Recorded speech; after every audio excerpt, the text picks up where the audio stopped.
Why are you... Oh, you're aggressively typing. No, I wasn't. I was typing at a normal... You were aggressive. Okay, so it looks like you're off-center, but when we do headlines, then you are centered. So we're just going to... Hello. Practice movement. Welcome into the pre-show before the free show. I am Greg. That is Ashley. On the official first day of the football offseason. Right? Football season's over. This is correct, yeah. Kind of stinks. I think we all agree. Did you see last night, though, real fast, one of the commercials was like, football's back in like 40 days or something, and everyone's going, what? And then it was for like the USL or the UFL. U whatever. Yeah, it's and we were all like, former XFL. Yeah. Cool. Like if that's your thing, like, hey, yeah. Like I don't want to yuck your yum. You know what I mean? But like. But my brain needs a football break. You guys had quite a... I was living vicariously through your Instagram, or I guess Mallory's Instagram. You guys had a quite a little party over at your house. Yeah, we did. It was a lot of fun. That it's funny because like typically I would describe that as like, oh, this is my Super Bowl, but it's ironic because it was the Super Bowl. But Correct. What I mean by that is there is nothing that I love more than making game day snacks. Correct. I think that is a niche that I have carved myself into and have proven to be valuable in multiple ways. And so, yeah, the spread was fantastic. Mallory helped make poppers for the first time. Cool. So she was my bacon wrapper. She did a great job. Good job, Mallory. Good job, Mallory. Our buddy Goof made some pigs in a blankets. That was like the only thing that I didn't make. But yeah, it was fantastic. Strong little spread there. Yeah. Rhonda came over. That was fun. Todd and Rhonda, both. Wow. Todd and Rhonda? Yeah. Yeah, we got Todd out on a Sunday night. Good.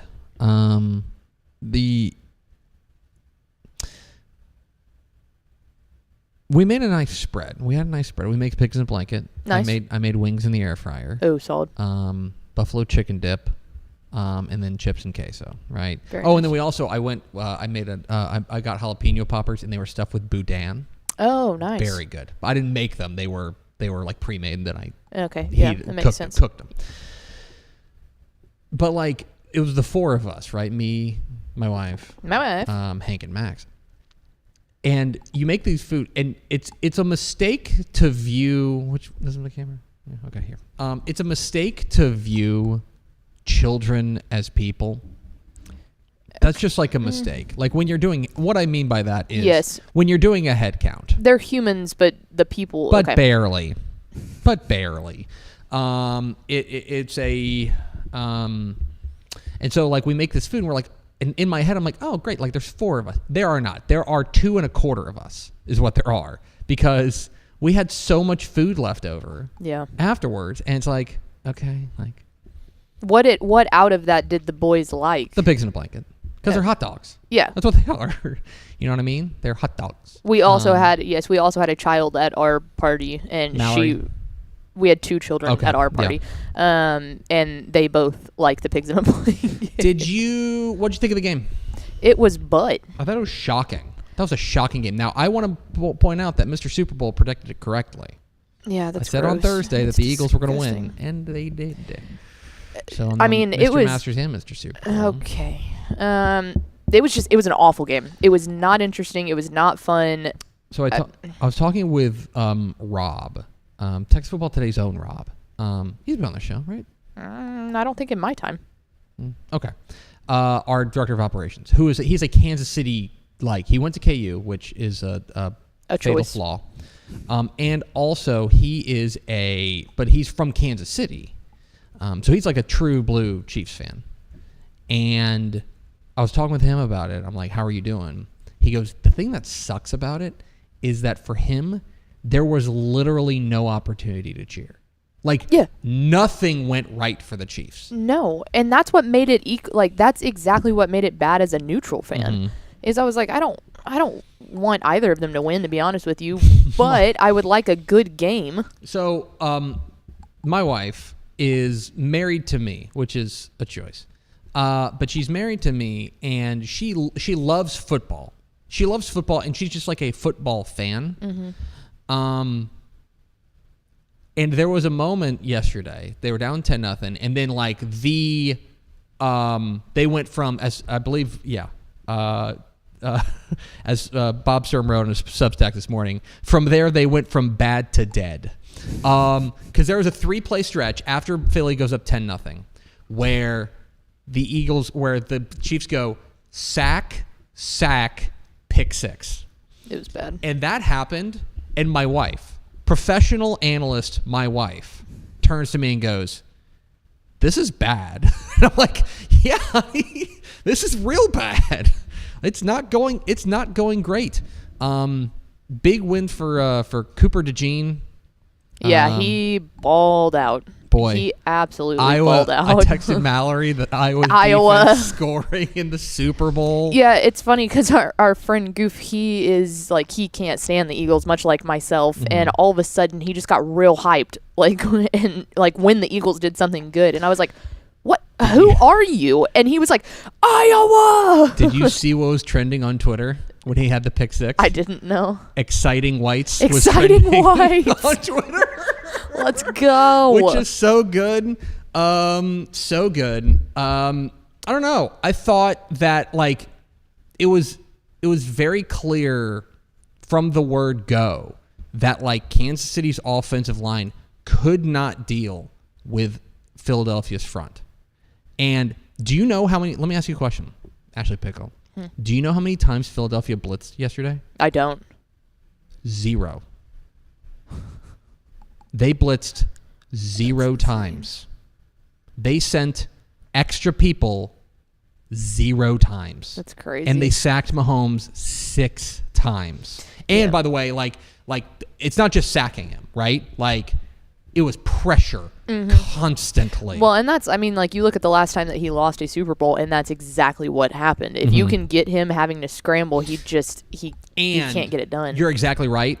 And you have to be able to pressure him without sending extra guys. Because if you blitz him, he'll pick you apart. He will step through the blitz, and he will find the open man. The Eagles cracked the code in that they were our front 4 can just get pressure on you, and then we can drop 7, and what are you going to do? You just don't have enough time. That's why they picked him so many times. It was amazing. And then I thought the halftime show was fine. Yeah, I thought it was good. Yeah, I don't know. I think I'm always interested in just the creative element of it. Mm-hmm. Of what do you do? How do you build it? Especially when you have a huge budget for a 12-minute performance. Well, and see, that's the funny thing. And I just got done talking to Ish about this. I was like, I liked it. I love the music. I think it was good. I said I like Kendrick Lamar. I think we both like Kendrick Lamar. Yeah, so that helps. But I will say, I did hear a couple of people say, it was boring because we've gotten so used to these Super Bowl halftime performances being these massive theatrical things, and his was just kind of it was, what was interesting about it that was so different, and I even mentioned it while it was happening. It felt more open. I want you to think about how crowded a lot of these performances feel. It's a lot of people all in one space all together. There were a lot of times where he was just walking through open space. Well, the stage was massive. The stage was enormous. The stage was basically the entire football field, which also comes into thing that they didn't let fans down there. A lot of times they'll let fans down there, which I think makes it seem even more crowded. And this one was just open, and I think that's why it felt boring to some people from a show perspective. Do you know what I would compare it to, honestly? Do you remember when The Weeknd did it? The Weeknd? Yes. Did it? That was the COVID Super Bowl. Yeah, but his was theatrical as hell. Yeah. The whole lights thing that he went through, the whole tunnel of lights. What I thought was really interesting was that this felt like a performance for television, as opposed to we're doing a performance in the stadium for the people in the stadium that you are filming. Yeah. You know what I mean? I made a joke when they were in that little X thing and they just kept spinning around. I was like, dude, this Steadicam guy is having the time of his life right now. Whoa, over here. It's like it's literally just him, Kendrick, and then some dudes. And that's the only people down there. I thought it was good. Anyway, but the Super Bowl was a bit of a bust. And it's funny because like I am Mr. Super Bowl, and they I mentioned on Twitter beforehand. Go check the notes. I was like, one thing that's interesting. It does feel like we might be due for a blowout because only one of the previous 10 Super Bowls was decided by was blowout, right? One of them, it was like 14 points, not a blowout, right? Oh, there was really, the one. The only one was Chiefs Bucks. Like when they got the other time that Mahomes lost. There was one when I was in college that the Patriots just blew someone out. That one was boring.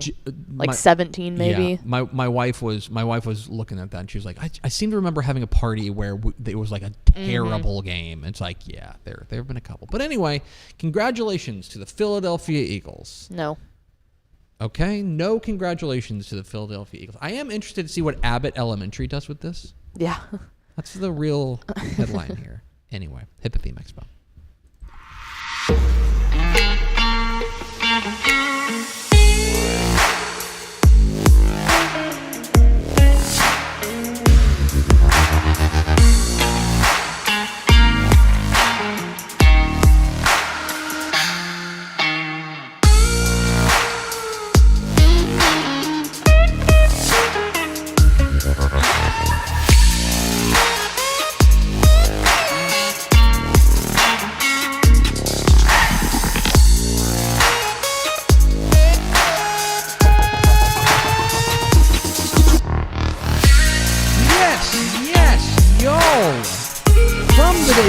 Texas football mothership here in beautiful Lewisville, Texas. It is Texas Football Today, a program on the internet. My name is Greg Tepper. I'm the managing editor of Dave Campbell's Texas Football Magazine and TexasFootball.com. Thank you for spending part of your day with us.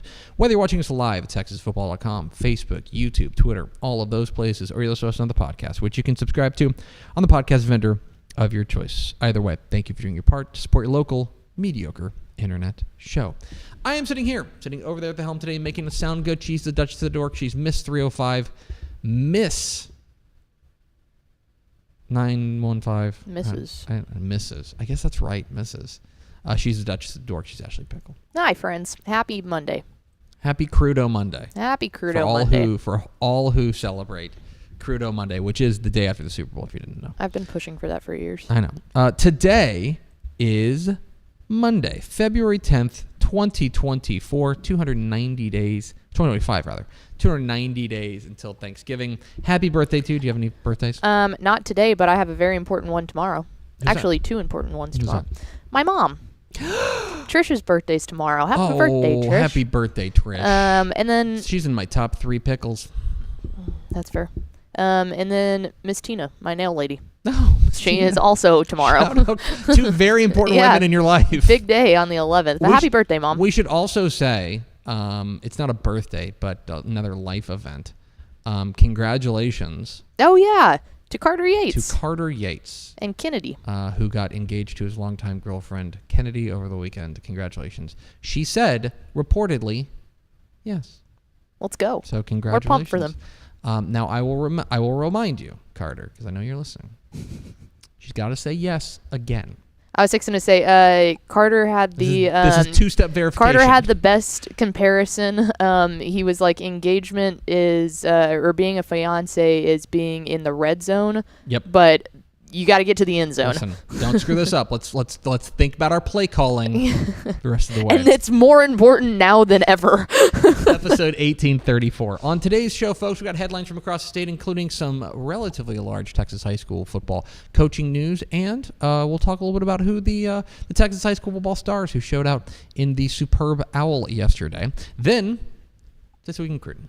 Greg Powers, our Director of Recruiting, will join us live here on the desk to talk a little bit about the biggest news and notes from across the state of Texas in the recruiting world. We'll round it all out with mailbag final thoughts. So if you've got questions about high school football, college football, recruiting, lifestyle, romance, travel, anything you got, Super Bowl, get them in the comments, Facebook and YouTube. We'll get to a few of them at the end of the show. Sound good to you? Sure. Cool. Do we have first four through the door? We sure do. It's TJ Hudson, jersey number 69, Ed McElroy, and GC3. Yep. Welcome in, friends. Right to me. All right, friends. Time to roll out some headlines from across the state of Texas. We will start in the Texas high school football coaching world, and the biggest headline probably of the past week. We talked briefly about it on Thursday, but it's worth spending a little bit of time on it, and that is that Hutto has made a hire. You may remember what happened at Hutto. Brad LaPlante was the head coach there at Hutto. He decided to move into an AD-only role, at which point Will Compton moved into the head coaching role. Okay? You with me so far? Yeah. Will Compton, then what happened is that Brad LaPlante left to become the athletic director at Montgomery ISD. Will Compton moves up to be the athletic director at Hutto ISD, which leaves a vacancy for the head coaching position. And they have gone and made a very, very splashy hire to be their next head coach. It will be Eli Reinhardt will be the next head coach of the Hutto Hippos. Eli Reinhardt is the Dave Campbell's Texas football offensive coordinator of the year after what he did at North Crowley, averaging more than 50 points per game and leading them to a 6A Division I state championship. Went 42-2 as the offensive during his time as offensive coordinator under Ray Gates. He is a Michigan guy, and he comes from a coaching family. His dad, Dennis Reinhardt, is actually in the Michigan High School Hall of Fame, and he began as an assistant in college under his father. Then after graduating from Saginaw Valley State, he went to Ferris State University, bounced around a couple of places before moving to Texas in 2021, where he was on the staff at Austin Anderson, before then moving over to become the offensive coordinator there at North Crowley, and obviously things went well there. Here is a spoiler alert for you. We do our annual 40 under 40 coaches who are the best young coaches in Texas. I would say that Eli Reinhardt is probably going to be in the mix for one of those spots. He is one of the bright young offensive minds. He is a ball-knowing dude, and he's going to get an opportunity to be the head coach there at Hutto. Very splashy hire, and Hutto is also a place we've talked about. They are used to slinging it around, and they are used to big-time offenses and dynamic offenses. So this kind of fits with the culture there as well. So this feels like a real home run hire here. Eli Reinhardt is going to be the next head coach at Hutto, leaving North Crowley, where he was their offensive coordinator. Next, let's talk about down to the San Antonio area, where outside of San Antonio in Kerrville Tivy is looking for a new head coach. That is after their head coach has stepped down. Kerrville Tivy looking for a new head coach.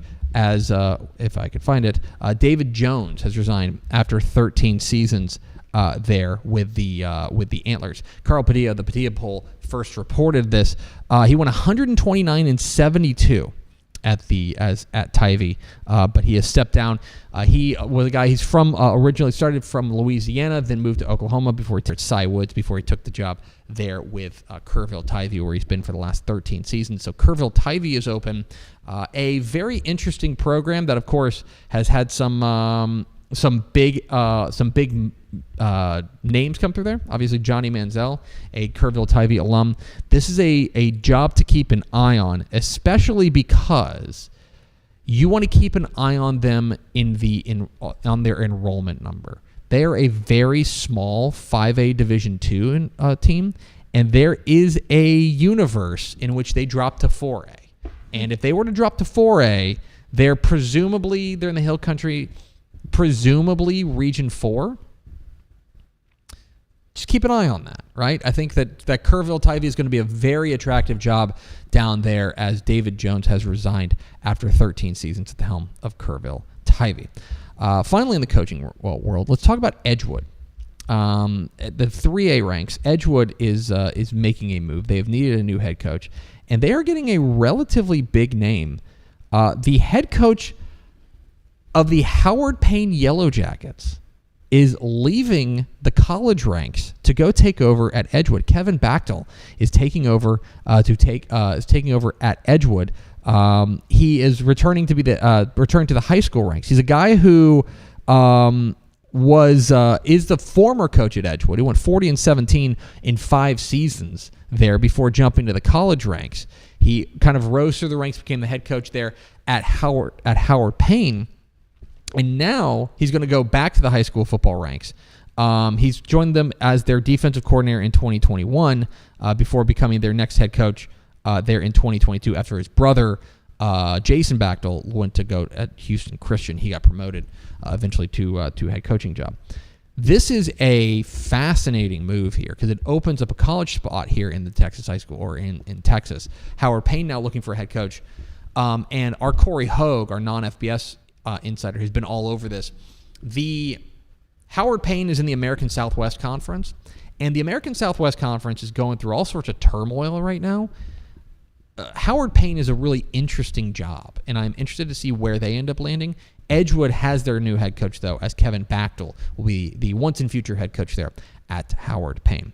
Elsewhere in headlines, we've got some 7-on-7 news. That's right. On February 10th, we have 7-on-7 news. Specifically, we got a schedule. So mark your calendars. Everybody get your Palm Pilots out. Mm-hmm. Okay. We have the state 7-on-7 tournament will be held June 26th through 28th at Veterans Park in College Station. That's where it's been for quite some time since they moved from Round Rock. They will be in the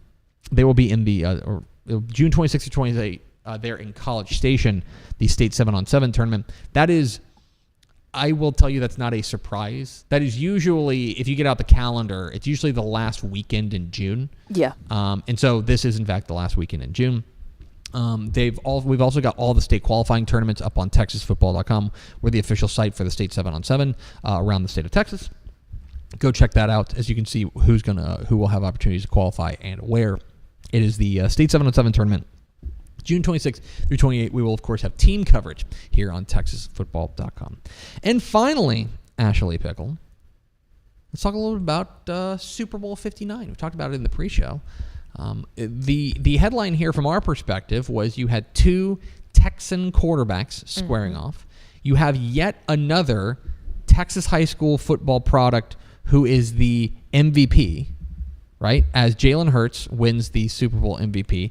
Our own Mike Craven had a really cool stat. A good stat. He becomes the 6th Texan to win Super Bowl MVP, joining Harvey Martin, Drew Brees, Von Miller, Nick Foles, and Patrick Mahomes.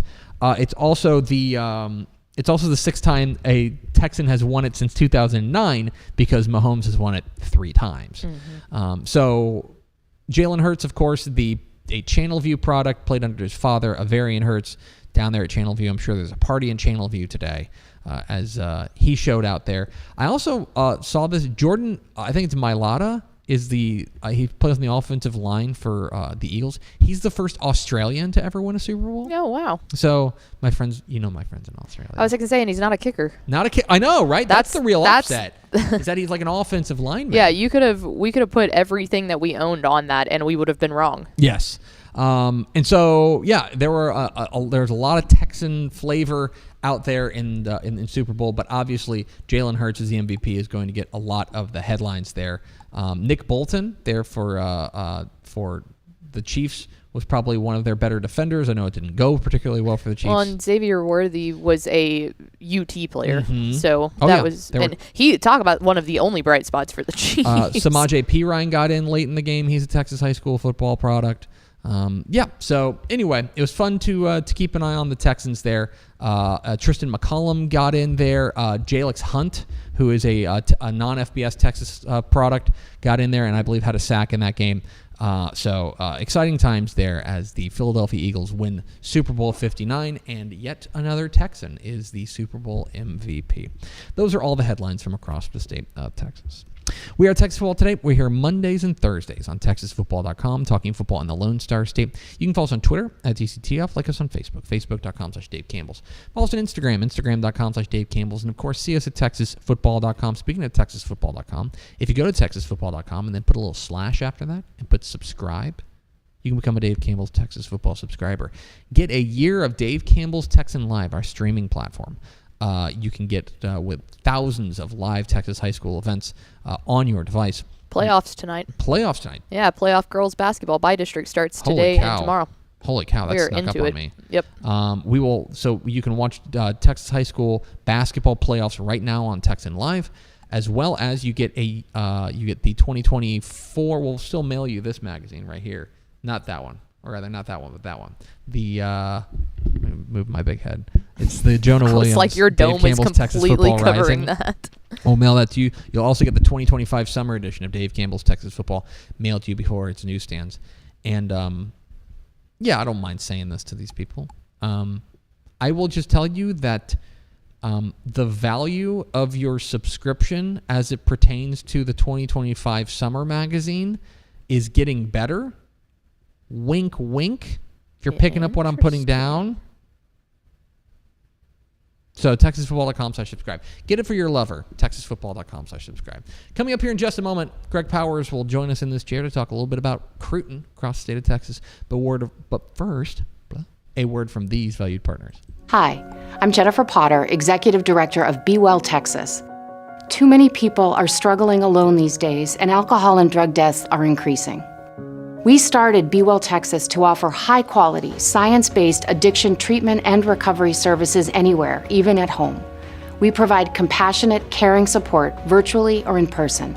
In many cases, there is no cost for treatment if you don't have insurance. Really.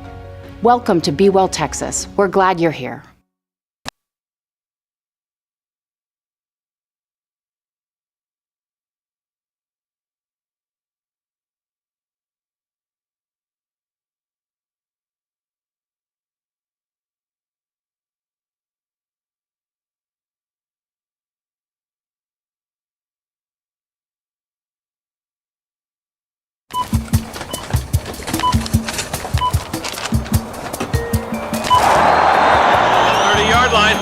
The 20, the 10, touchdown! Hey DFW residents, get your grocery essentials in minutes, not hours or days, with Wing Drone Delivery. Forget about last-minute trips to the store when you need things like cereal for breakfast before school, medicine for a cold, or snacks for a movie night. Wing's drones get you quick, no-contact delivery in as fast as 15 minutes. Say goodbye to last-minute grocery runs and say hello to more of your valuable time. Sign up today. Back here on Texas Football Today, I'm Greg Tepper. That's Ashley Pickle. We're scrambling behind the scenes, which is why we're keeping on this shot. That's why we're not changing the cameras. Don't do it. It is the aftermath of the Super Bowl. The football season has come to an end. 59 Super Bowls played, and this one a game just like all the others. I'm vamping. This is not going well. But one guy who's always got me feeling super is Greg Powers, our Director of Recruiting here at Dave Campbell's Texas Football. Hi. What's up? I'm going to recommend a longer commercial break. Hey, if you would like to make it so that our commercial breaks are longer, email me. We can make that happen. How was your Super Bowl? That was a really good Super Bowl, man. I'm about the Super Bowl because it brings an element of entertainment into the fold. Mm-hmm. But you know I'm there for the food. Yes. Did you have your Chicken Express buffalo chicken dip? Because I did. Let's do this first, because I want to make sure we give that all the time. A little sneak preview. I'm Greg Tepper. That's Greg Powers. This is This Week in Cruton.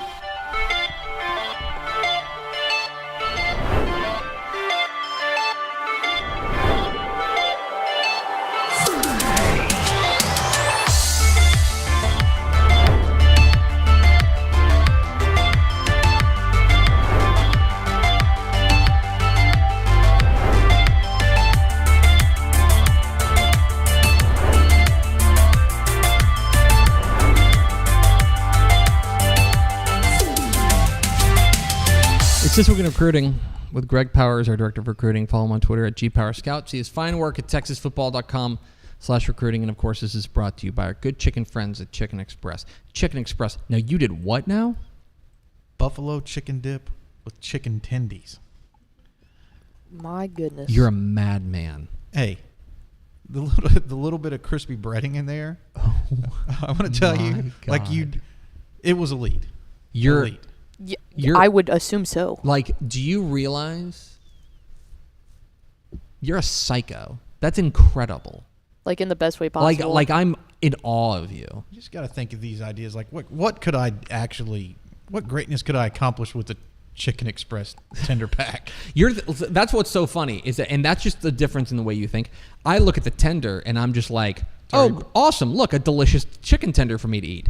And you look at a delicious Chicken Express chicken tender and you go, this is a tool to accomplish. It's a shovel. Yeah. How can I mold this into whatever I want it to be? Make no mistake, the Express tender is perfect. Yeah. Anyway. But you've plussed it up. Yeah, you can change it. You can use it. Incredible. What a man. It's This Week in Recruiting with Greg Powers. Let's start with our prospect on the rise. Our prospect on the rise, we're going to Katy to talk about Katy 2026 defensive tackle Daryl Campbell, who this week was named a DCTF 3-star prospect. 6'3", 315 pounds. Picked up a couple of offers as well on the heels of being named to Dave Campbell's Texas football 3-star. Maryland and Vanderbilt. And he is a guy who is going to be picking up a little bit of momentum here as the defensive tackle from Katy Pato is a run-stopping dude. Yeah, and this is starting to become a sneaky good defensive tackle class. Crush Johnson, the prospect on the rise a couple weeks ago, committed to Texas Tech. Daryl Campbell, I mean, he's like the prototypical interior defender, right? Big, strong, uses his hands really well to get off of blocks, and is just a run-stopping force. And, of course, you know he's getting plenty of great coaching from Katy Pato's David Hicks Sr., who is the head coach there, who's a defensive line expert in his own right, and you can see that expertise popping on Campbell's film. That's why he's the latest DCTF 3-star. He's also locked in official visits with SMU, Texas Tech, North Carolina, and Houston. And I find that interesting because players are locking in these official visits. Recruiting's moving a little bit quicker than it was last year because Campbell's just now earning his 3rd star, but he's already got 4 official visits locked in. That's throwing the process into a little bit of turmoil is not the right word. It's accelerating the process. It's accelerating the process and kind of flipping it on its head a little bit because these colleges are finding out more and more about these guys early because of the January visit schedule where they're able to go into these high schools and see these kids firsthand. Daryl Campbell accelerating through the A gap and also accelerating his recruiting process. Our latest DCTF 3-star prospect there at Katy Pato. Let's roll on to our commit of the week. Our commit of the week. Let's talk about the Woodlands quarterback Jack Dalton, a 2026 guy who pulled the trigger this week to TCU. Had offers from places like Rice, UTSA, and Tulane. A true dual threat who had a really nice junior year there for the Highlanders.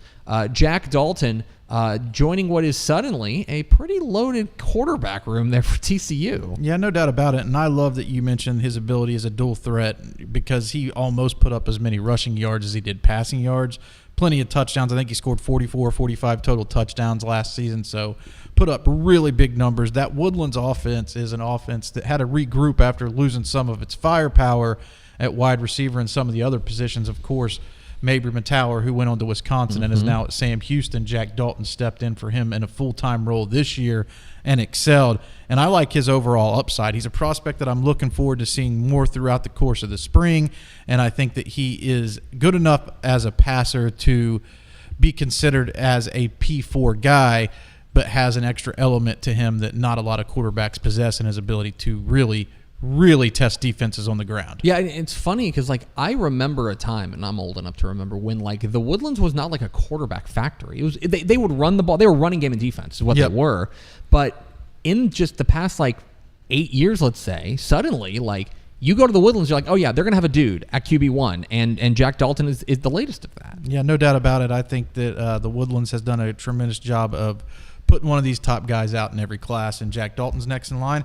He's already made his commitment to TCU, so TCU has their quarterback in the 2026 class, and that allows them to concentrate on some of the other spots. It's This Week in Recruiting with Greg Powers, our Director of Recruiting here at Dave Campbell's Texas Football. Get involved in the conversation at hashtag TF Today.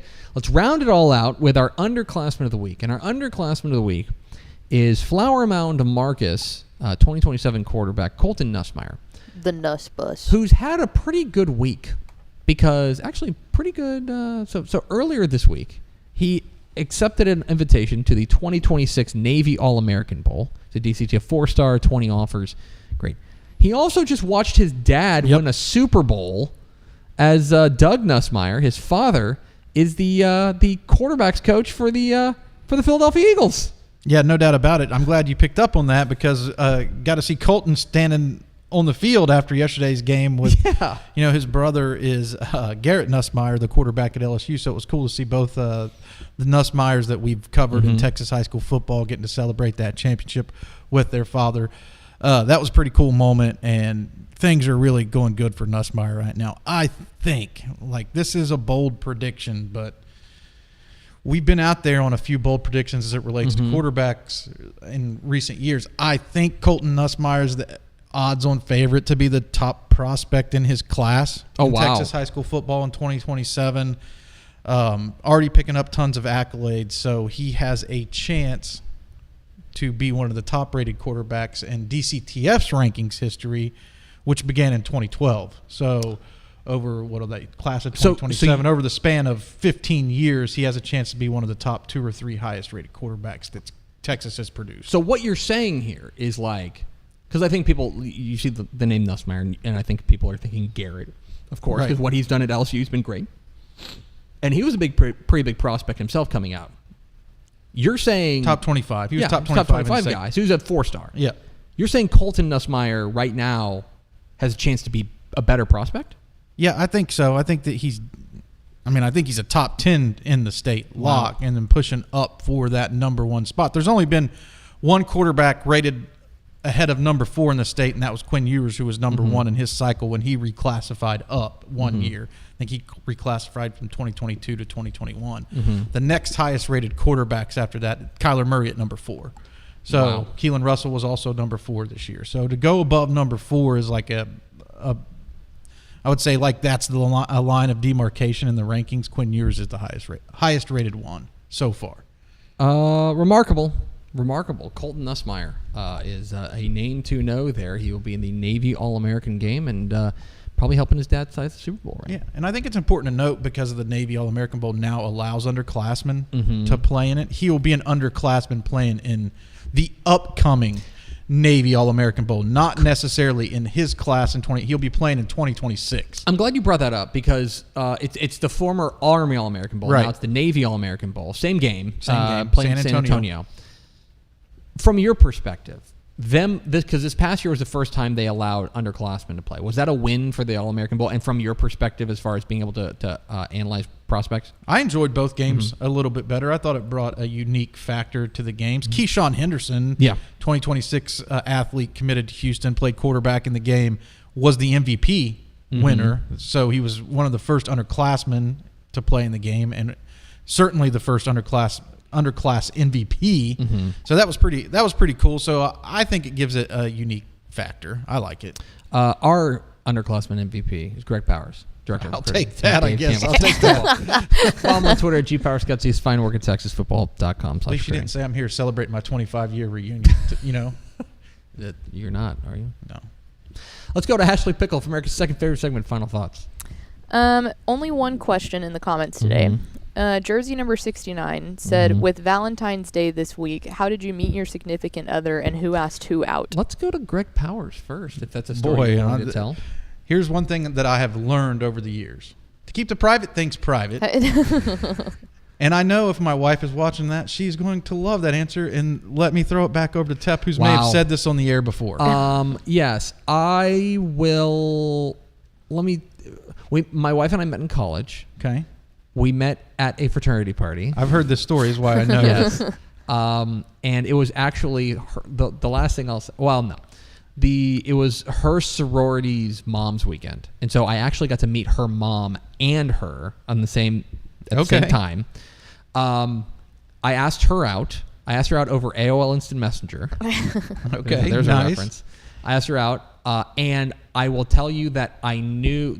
My wife will tell you that she knew that I was a keeper because I drove over to pick her up for our first date, and I brought flowers to our first date. So I walked up to her sorority house holding flowers. That was a clutch move. Nice. And let me tell you, because she did not answer the door. It was like another of her sorority sisters. And the house was buzzing because there's some dude with flowers, and so she got to feel special. And maybe this is an indictment of the dude she had dated before me. I opened her car door for her. Nice. Which is like, I don't know, for you and I think pretty standard, gentlemanly thing to do. Yeah, pretty standard operating procedure. To this day, she'll be like, that was the move. That's when I'm like, oh my gosh, like him. Mrs. Powers knows the day that we met. Yeah. She knows it was magical. Yes, so we'll it was. leave it at that. Yeah, well, you guys are still together. Still together, absolutely. And then Ashley met Brian. I believe he was your parole officer? Yeah. Ankle lock and everything. Well done. No, we met at the University of North Texas. We were friends for, 7 years, 6, 7, 8 years. I don't know how long it was. But we were friends for a long time before anything got going. So. And now you're married. Now we're married. Mm-hmm. That's going to do it for us. And keep Greg Powers out of trouble. Thank you. Thanks for spending a little bit of your day with us. Follow us on Twitter at DCTF. Like us on Facebook, facebook.com/Dave Campbell's. Follow us on Instagram, instagram.com/Dave Campbell's. And, of course, see us at texasfootball.com. For Greg Powers and Ashley Pickle, I'm Greg Tepper. Vince Young, please get your Player of the Year trophy. We will see you Thursday on Texas Football Today.